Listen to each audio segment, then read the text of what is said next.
Everybody to the third opinion show starring yours truly with the show title and my name. Right there, welcome to the third opinion show. As I said in the last opinion show, this week's topic happens to be FCW Florida Championship Wrestling. I made up these subtopics about FCW, but I will say obviously the main people that get to see FCW on TV right now is those in Florida that have Bright House Network. The rest of us have to try to find them online. There are people online that get the footage on YouTube and everything like that. So if you're ever looking for those people, let me know and I'll try to point you in the right direction if you want to check out FCW. The first subtopic I came up with was future stars who I believe will make it to the main roster. Out of everyone on the FCW roster right now, these are the stars I feel are the most ready to make it to the main roster for the WWE. Seth Rollins, aka Tyler Black. Also, really fast, before I go any further into Tyler Black, throughout this show, I'll be showing clips of the people I'm talking about. I'll also be showing pictures, like show you a picture first of who I'm talking about, and then maybe show you a clip or two that I find of them in FCW or someplace else, depending on the person. Just so everybody knows, that's what I plan on doing. So bear with me on that as I try to put it all together. But now back to Seth Rollins. Former Ring of Honor World Champion, former Ring of Honor World Tag Team Champion. Held belts across the Midwest for independent promotions. Also was FIP World Heavyweight Champion when they were in Florida. I believe they've now moved to New York. Anyway, I feel he's ready. Right now, he's the current FCW 15 champion, which is 15 minutes, Iron Man match, most pinfalls or submissions, win the match, keep the gold. That's how that championship works in FCW. It's very interesting championship, and it actually lets the wrestlers wrestle for that gold instead of having these quick matches or anything like that, which is very interesting. Next guy I'll talk about, Dean Ambrose, aka Jon Moxley. This guy, he's competed in Dragon Gate USA, Evolve, FIP. He was the World Heavyweight Champion there also at one point. He was the last one before signing with the WWE, so that title is now vacant. He's former ZZW World Heavyweight Champion. He's held gold in other hardcore promotions that promote hardcore wrestling. He's been going after Seth Rollins, aka Tyler Black, for the FCW 15 title. I know recently they had a 30-minute match for that championship, and I believe Rollins retained. Yeah, Rollins retained that title, because I believe it was either tied or he won the match. I'd have to look back, but I believe that's what happened. And they're actually letting Dean Ambrose, from some things I saw, be himself with promos, being crazy and being unpredictable, which is good that they're letting some of the guys actually be themselves. Leo Kruger actually has a very interesting story. He's from South Africa, just like Justin Gabriel. They had a huge battle over there, from what I understand, that went all over South Africa. Excuse me. Justin Gabriel was the first one to come here, and then Leo Kruger came to FCW. They had a battle here also where I don't remember who got the upper hand in that feud between Gabriel and Kruger, but I know that Leo Kruger right now is still in FCW, obviously, but it's another element of WWE trying to gain these international stars, and now they have two stars who were probably considered the top stars in South Africa working for them in Justin Gabriel and Leo Kruger. So it's just another interesting element. Peter Orloff, aka Alex Kozlov. This Alex Kozlov has worked, I believe, in Russia, where I believe he was born. He's also worked in some independent promotions here in America before signing with FCW. But his main experience is the Lucha Libre style in CMLL and AAA, where I know in AAA at least, he held gold with the Cruiserweight title, and I believe the Mixed Tag Team Championship, which is where a man and a woman holds the tag team gold. A certain tag team title. But again, he's a great wrestler. I believe he should already be on the main roster. I think he and Vladimir Kozlov, before Vladimir was released, could have had an interesting tag team or something like that, but that's besides the point. I think he's ready. If WWE wants to go through with this Cruiserweight division, they're going to need guys like Peter Orloff, Alex Kozlov, whatever you want to call him, to really gain some notoriety. Yeah, notoriety with this Cruiserweight division. So that's just my opinion. I think he's ready. Steamboat. Again, if you don't recognize the name, he's the son of Ricky the Dragon Steamboat. Basically been in the business practically his whole life with his dad and everything.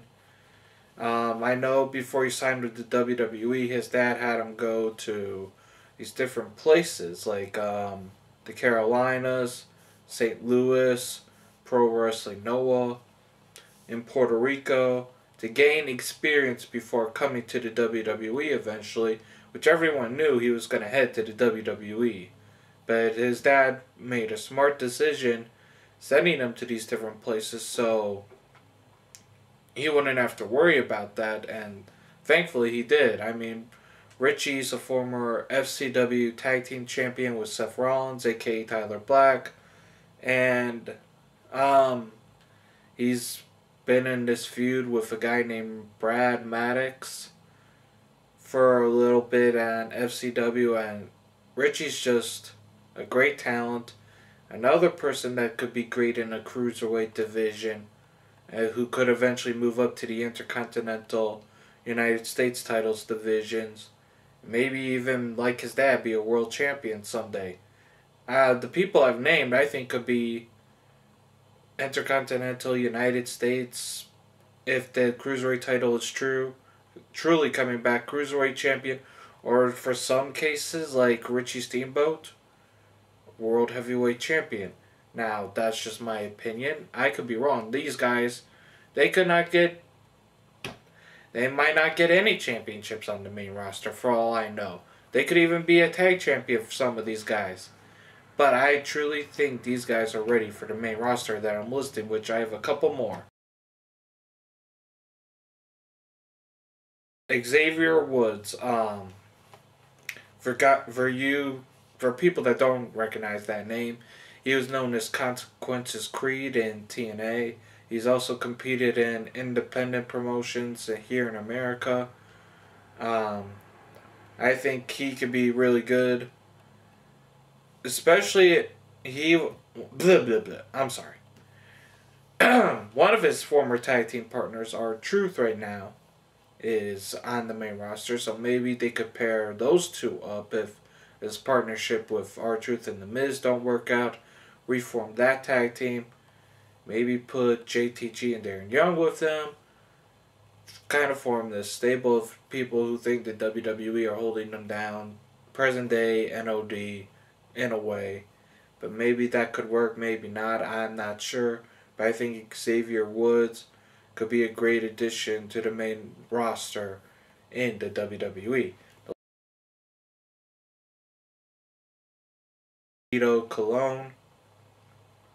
Tito is the cousin of Primo and Carlito.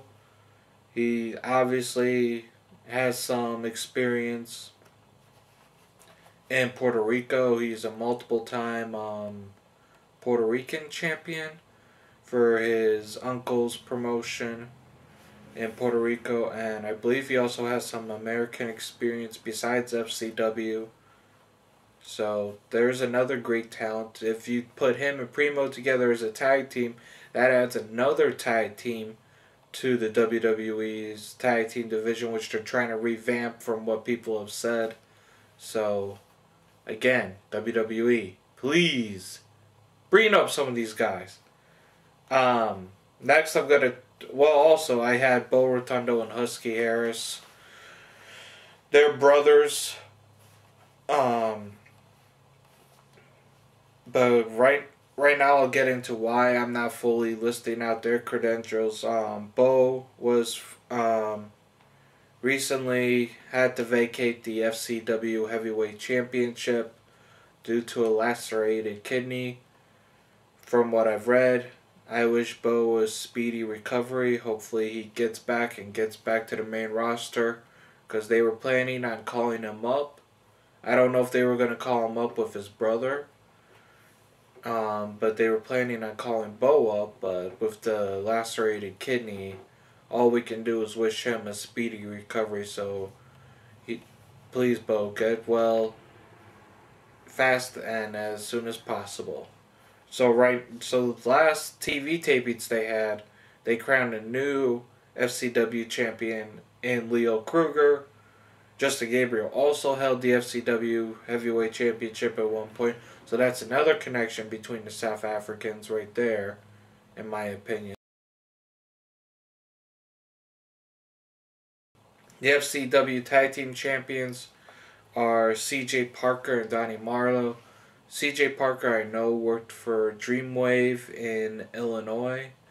I don't know much else about CJ Parker except for that. Donnie Marlowe, I know, is a second-generation wrestler, the son of Haku, and he's been in FCW since, I want to say, 2008, maybe early 2009, but he's been there for a while, so I think he deserves a chance soon on the main roster. I just didn't list them with those, because I don't think that tag team should be brought up together. I think Donnie Marlowe could work with like Brodus Clay or the Usos. Somebody like that is what I personally think. FCW Queen is Oksana, who's been making appearances on SmackDown. Not really matches, but different appearances, flirting with Teddy Long, all that.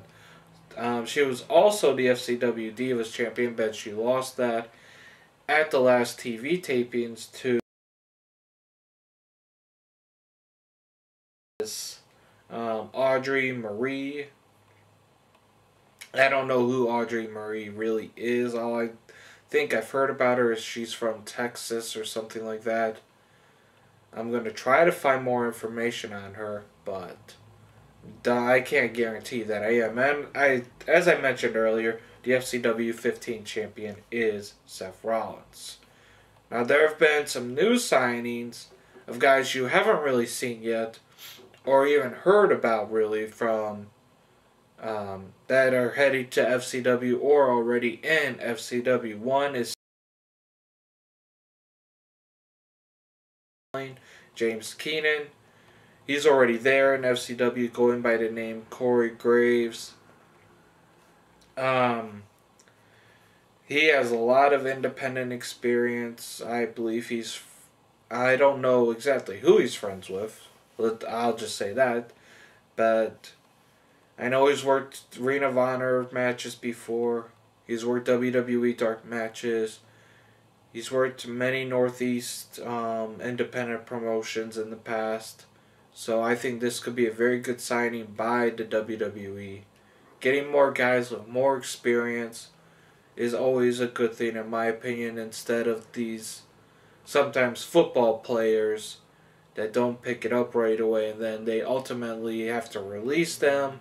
So I think it's good to get guys with independent experience in the WWE or women. Example is Tenille, Tenille. I don't know if I pronounced that correctly, so sorry if I mispronounced that. She has worked in Shimmer. She's worked in Canada. She's worked in Australia, her home country, I believe. She's worked other promotions in America. So this woman also has it all. I know recently, like a couple months back or something, she had shoulder surgery because she wanted to come to WWE with a clean bill of health. Didn't want any injuries to affect her during her time in the WWE. So she got that taken care of. So pretty soon she'll be headed to WWE once she's fully healed. And we'll be seeing her in FCW soon. Probably by the end of this year or maybe 2012, beginning of that. She'll probably be in FCW by then is my guess. I could be wrong. Just depends on how fast her recovery is. Derek Foray. I'm not sure if I pronounced the last name right either. I know he was scouted by Gerald Briscoe. And he's a amateur wrestler, much like Jack Swagger, Kurt Angle, Shelton Benjamin, Charlie Haas, Brock Lesnar. Some other guys in the WWE system I think are also former amateur wrestlers. So, again, not really much is known about him besides that. So I look forward to learning more about him as time goes on. The next one that was signed recently is Flex Freeman. Apparently he's been working in the IWF promotion, which is run by Kevin Knight and some other people. He's held some gold there. I'll be showing at least a pic of him. I can't promise anything else but a picture of him. And I look forward to see what these men and women bring to the WWE. Okay, I know NXT Season 5 has been running forever. Yes, it's been running forever and they keep... Oh. I stopped watching NXT Season 5 well before the first elimination because it was just getting all repetitive to me. But if they do go on with a Season 6, which I think they could, they probably will, but if they do go on with that, I listed some guys who I think should be on NXT Season 6. Richie Steamboat, obviously, I think he should be there. Seth Rollins, Dean Ambrose, Peter Orloff, a.k.a. Alex Kozlov, Xavier Woods. One other guy I listed is Damien Sandow. Now, that name may not sound familiar to a lot of people, but that name happens to be Aaron the Idol Stevens. He had a brief run in the WWE as the Teacher's Pet Tag Team with Casey James, and they were managed by Michelle McCool. He was a long-time wrestler in OVW when that was a developmental system for the WWE. He gained some experience in Puerto Rico while gone from the WWE, and now he's back as Damien Sandow. He's a former FCW Tag Team Champion with Titus O'Neil, who's on the current season of NXT. And I know he's been chasing the FCW Heavyweight Championship. So that's another guy that I think could be brought up to the main roster soon. Maybe picks, as what I said, for a couple people. Leo Kruger, I think, could debut on that season if they so choose to do another one. Or Tito Colon with his cousin Primo as his pro. I think that could be good. I recently heard that FCW, they're going to split the roster kind of in like 3 categories. Top tier category will be those that are on the brink of main roster. Then the next one are close to it, just not there yet. Then the last group would be those that were recently signed or just getting started in FCW or wrestling in general that just aren't ready to move up in the other groups yet. This could be interesting. This should be interesting. Obviously, they'll still have all the wrestlers face each other in the different groups. So it won't be just one group facing those in that group. They'll be facing everybody in the groups. But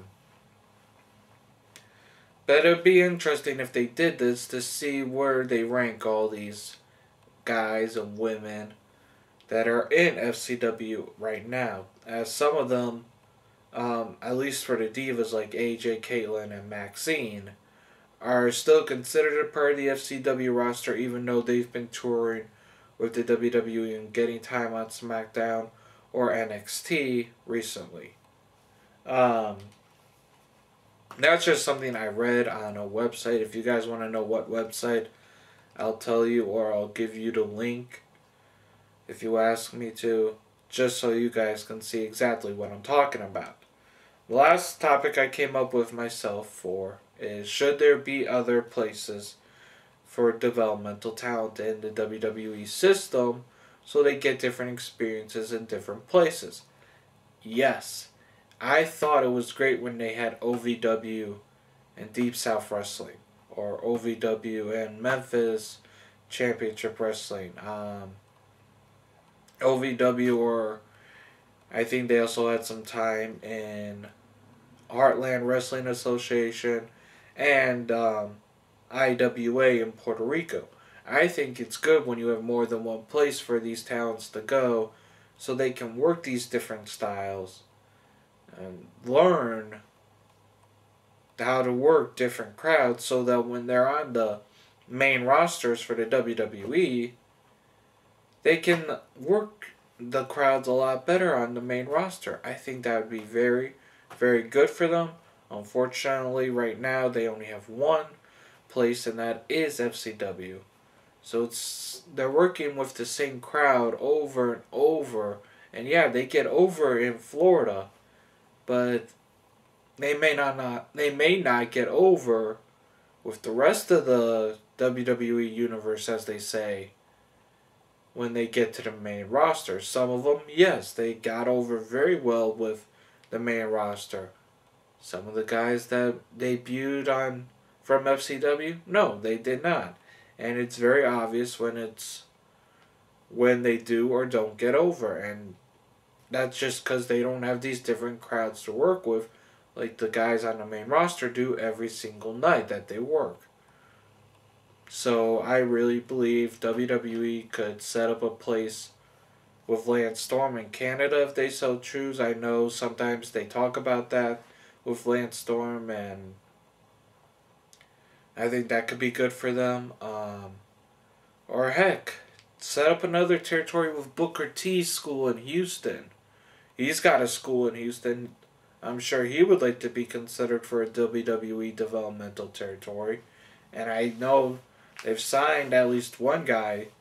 That was a flop, unfortunately, but he came from Booker T's school. Not saying anything bad about Booker or anything like that, but the guy who I'm talking about is Jackson Andrews, who had a short run as Tyson Kidd's bodyguard, but he flopped because they promoted him too fast and he wasn't ready, because he doesn't get to work with these different crowds or perfect his craft better like he would if they had other places for these talents to go to work different crowds. So that is why I believe he flopped. I could be wrong, but he flopped and he was released. And hopefully WWE will be making good changes for FCW. Like I've heard, they're trying to make some good changes down there. But that is really everything I have to say about FCW and the developmental territories. I will be posting pics and clips of these guys within this video. And next topic I will be talking about is independent wrestling, women's wrestling, Shimmer, WSU, both women's companies, CZW, Chikara, Dragon Gate USA, Evolve, Pro Wrestling Guerrilla, All American Wrestling, Wrestling Revolution Project, and Lucha Libre USA. Those are all the independent companies I will be talking about in the next video, so please stay tuned for that. Thank you for watching the Third Opinion Show, and I'll be seeing everybody real soon.